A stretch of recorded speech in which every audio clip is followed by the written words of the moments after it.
सब लोगों का स्वागत।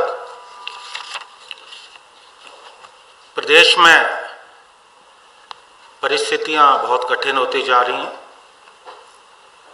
कोरोना के मामले दिन प्रतिदिन बढ़ते जा रहे हैं और पिछले 3 दिनों में बड़ी भयानक स्थिति उत्पन्न हुई है। 1900 के करीब मामले आए, जिसमें 100 टीचर्स, 200 डॉक्टर्स और 200 के लगभग जो हैं छात्र। और अब तक सबसे ज़्यादा मौतें 14 रिपोर्ट की गई है पिछले कल।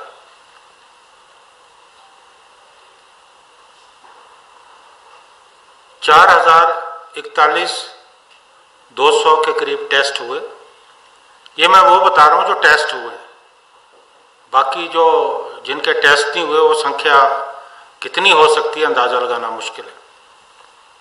26,608 के करीब पॉजिटिव, 21,027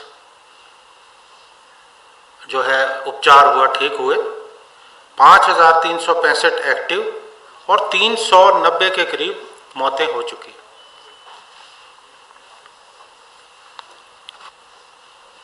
इनमें वो केस शामिल नहीं है जहां पर लोग स्वतः घर में रह के ही उपचार करा रहे हैं। और बहुत सारी जगह तो हमारी जानकारी में ये भी है कि लोगों ने टेस्ट कराने बंद कर दिए हैं। अगर कोई बुखार आता है या कोई इस तरह के सिम्टम आते हैं तो घर पर खुद आइसोलेट हो रहे। और स्थिति ये है कि जितने अस्पताल हैं वो पूरे फुल हो चुके हैं। There is no capacity at all. जितने कोविड सेंटर है वो 100% फुल हो चुके हैं। अब तो कॉरिडोर पे भी आपको मरीज देखने को मिल रहे हैं और कई जगह पे एक बिस्तरे में 2-2 मरीज लिटाए जा रहे हैं। सितंबर के महीने में मंत्रिमंडल ने अनाउंसमेंट किया था कि 5 नए कोविड सेंटर जो है 4 हफ्ते के अंदर अंदर बनाए जाएंगे। लेकिन अभी मेरी जानकारी के मुताबिक ऐसा कोई कोविड सेंटर बना नहीं। 5 अक्टूबर को स्वास्थ्य मंत्री राजीव सहगल जब इंदिरा गांधी हॉस्पिटल आए, उन्होंने कहा कि 2-3 हफ्तों में नए कोविड सेंटर जो है वो जनता के लिए उपलब्ध होंगे। लेकिन अभीตस्थिति ऐसी है कि सरकार ने जो घोषणा की है उस पर कोई अमल नहीं हुआ। और जो अस्पताल है जहां से कोविड सेंटर के लिए केसेस रेफर हो रहे हैं, वहां जो है आपस में कोई समन्वय नहीं है। जो हॉस्पिटल से कोविड सेंटर में भेजे जा रहे हैं उन्हें कोई सूचना नहीं है और इस वजह से मरीजों को बहुत ज़्यादा परेशानी जो है आ रही। जो मरीज हैं उनको एकदम जो है उपचार की ज़रूरत है, लेकिन कई बार उनको घंटों जो है कॉरिडोर में वेट करना पड़ रहा है। ओपीडी तो बंद पड़ी है। इससे जो दूसरे मरीज हैं जो दूसरी बीमारियों से त्रस्त हैं उनका कोई इलाज नहीं हो रहा। डॉक्टर उनको देखने के लिए उपलब्ध नहीं है। मैं ये कहना चाहता हूं कि आज जो स्थिति पैदा हुई है प्रदेश में, यह सरकार की नालायकी का प्रतीक है। और अभी सरकार ने मंत्रिमंडल की बैठक के बाद घोषणा की कि हम स्कूल बंद कर रहे हैं। अब जब स्कूल खोलने का इन्होंने फैसला लिया, हमने उस वक्त भी कहा था आप लोगों के माध्यम से कि आप अगर स्कूल खोल रहे हैं तो क्या आपके पास सुरक्षा के इंतजामात है? आप किस आधार पे स्कूल खोल रहे हैं? उस वक्त सरकार का जो लॉजिक सामने आया कि जो पेरेंट्स हैं, जो बहुसंख्यक पेरेंट्स चाहते हैं कि स्कूल खुले, और ये झूठ बोला गया। क्योंकि जब स्कूल खोले हाजिरी 15-20% से ज्यादा नहीं थी। इसका मतलब सरकार ने जनता से झूठ बोला, या सरकार के जो अधिकारी हैं उन्होंने सही तथ्य जो है सामने नहीं रखे। और जब आपने बगैर किसी इंतजाम के स्कूल खोले, भारी संख्या में जो शिक्षक हैं, टीचर्स हैं, छात्र हैं, वो संक्रमित हुए और सरकार को अपना फैसला वापस लेना पड़ा। और ये पहली मर्तबा नहीं हुआ। ये सरकार मशहूर है, फैसले करती है, बगैर सोचे समझे फैसले करती है, और जब प्रतिक्रिया होती है या इनके फैसले गलत साबित होते हैं, फैसले वापस लेते हैं। It is roll back government. क्योंकि जब आप फैसले लेते हो, आप अपनी बुद्धि विवेक का इस्तेमाल नहीं करते। अगर आप इनके कार्यकाल में देखें, सरकार ने बहुत फैसले लिए और वापस जो है लिए। इससे जनता में न केवल सरकार की साख गिरती है, प्रशासन की जो विश्वसनीयता है, सरकार की जो विश्वसनीयता है, वो आम जनता में खत्म होती है। और आज जो एसओपी है वो कहीं लागू नहीं हो रही, प्रोटोकॉल कहीं लागू नहीं हो रहा। सरकार ने प्रदेश की जनता को भगवान भरोसे छोड़ दिया।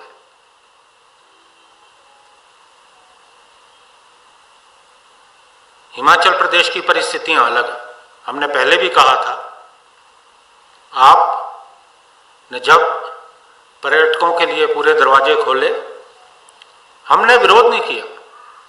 हम उस समय भी कहते थे कि आप प्रोटोकॉल फॉलो कीजिए, लेकिन हमारे हिमाचल प्रदेश के जो मुख्यमंत्री हैं, उनकी समस्या ये है कि केंद्र सरकार का कोई भी फरमान आता है, मोदी साहब का कोई भी फरमान आता है, अमित शाह का कोई भी फरमान आता है,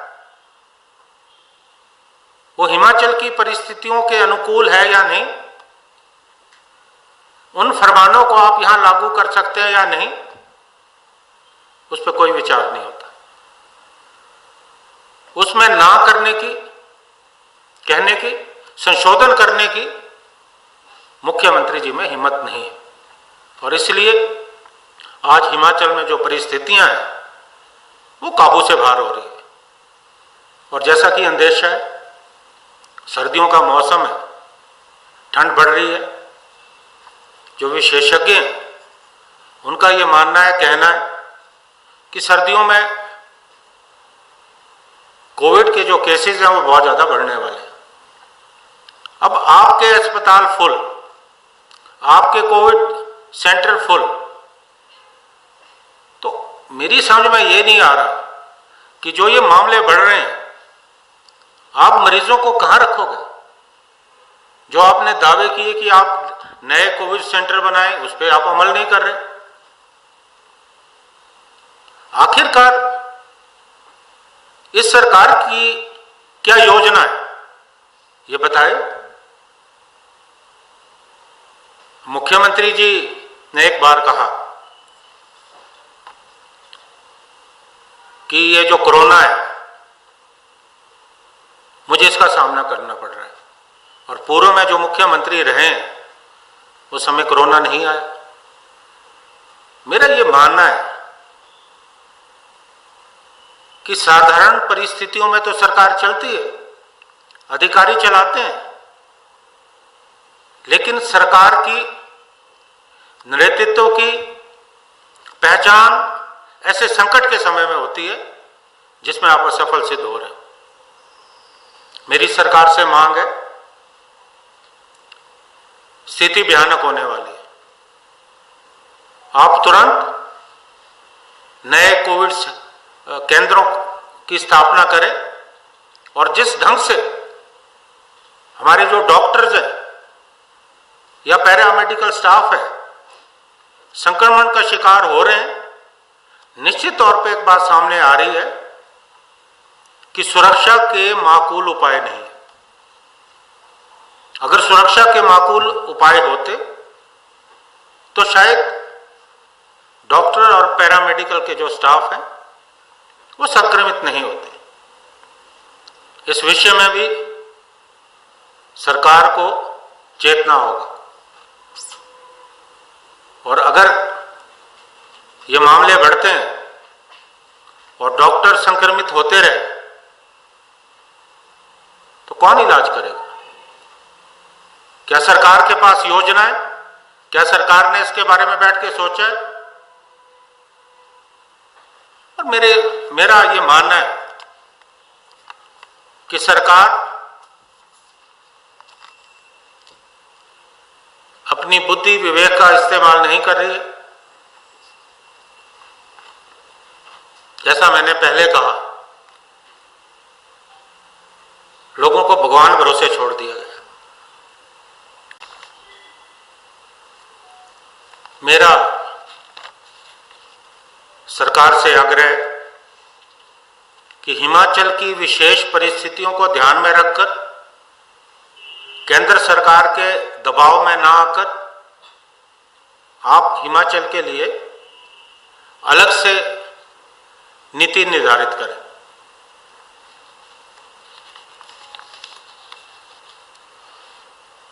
प्रदेश में महंगाई चरम सीमा पे, हमने महंगाई को लेकर मैंने स्वयं मंडी में प्रदर्शन किया और जिलाधीश महोदय को ज्ञापन सौंपा, और 12 तारीख को आने वाले कल पूरे प्रदेश में कांग्रेस पार्टी डिस्ट्रिक्ट हेडक्वार्टर पे प्रदर्शन करेगी। शिमला में हमारी जो जिला कांग्रेस कमेटीज हैं वो कल प्रदर्शन करेंगे, और मैं खुद भी उस प्रदर्शन में शामिल होऊंगा। जिस ढंग से रोज़मर्रा की चीज़ें महंगी हो गई है, दालें आम आदमी की पहुंच से बाहर हो गई है, आलू प्याज के दाम लगातार बढ़ रहे हैं, और जो हमारे सरकारी डिपो हैं वहाँ भी ये सरकार बराबर दाम बढ़ा रही है। बिजली की दरें, पानी की दरें बढ़ाई गई हैं, पेट्रोल डीजल महंगा हुआ है, बसों के किराए बढ़े। इन्हीं सब बातों को लेकर हम कल पूरे प्रदेश में जो है प्रदर्शन करने वाले हैं। अपने पार्टी के कार्यकर्ताओं से भी आग्रह है कि प्रदर्शन में जब शामिल हों मास्क जरूर पहने, सैनिटाइज़र की व्यवस्था होनी चाहिए, क्योंकि जब हमने विधानसभा के सामने घेराव किया, हमारे आदेश थे, हमने खुद भी सबको मास्क डिस्ट्रीब्यूट किए और सैनिटाइजेशन की प्रॉपर हमारी वहाँ व्यवस्था थी। और कल के प्रदर्शन में भी मेरा यही आग्रह रहेगा। मैंने अपने पार्टी के पदाधिकारियों को निर्देश दिए कि जो भी लोग शामिल हों सोशल डिस्टेंसिंग भी करें, लेकिन मुझे स्वीकार करने में भी कोई मैं इस बात को भी स्वीकार करता हूं कि कई बार जो है हम सोशल डिस्टेंसिंग नहीं रख पाते, लेकिन फिर भी मेरा आग्रह रहेगा, क्योंकि विपक्षी दल होने के नाते हमारी जो भूमिका है उसको हमको निभाना है। हमने कोविड के समय में जब लॉकडाउन चल रहा था उस वक्त भी आपने देखा होगा कि मैंने अस्पतालों का जनमंच का कार्यक्रम शुरू किया। हालांकि कांग्रेस पार्टी सदन के अंदर भी, हमारे जो माननीय विधायक है उन्होंने हमेशा जनमंच का विरोध किया है, हमने बाहर भी विरोध किया है, क्योंकि जनमंच जनता की समस्याओं को दूर करने के लिए कहीं भी अपनी भूमिका नहीं निभा पा रहा है। जनमंच अक्सर जो हमने देखा है, अफसरों को लताड़ने का या लड़ाई झगड़े का मंच बन के रह गया। और अभी आपने जो जनमंच किए, क्या नतीजा निकला उसका? और जनमंच भी आप कर रहे हो, वहां एसओपी फॉलो नहीं हो रही, तो सरकार तो खुद ही न्योता दे रही है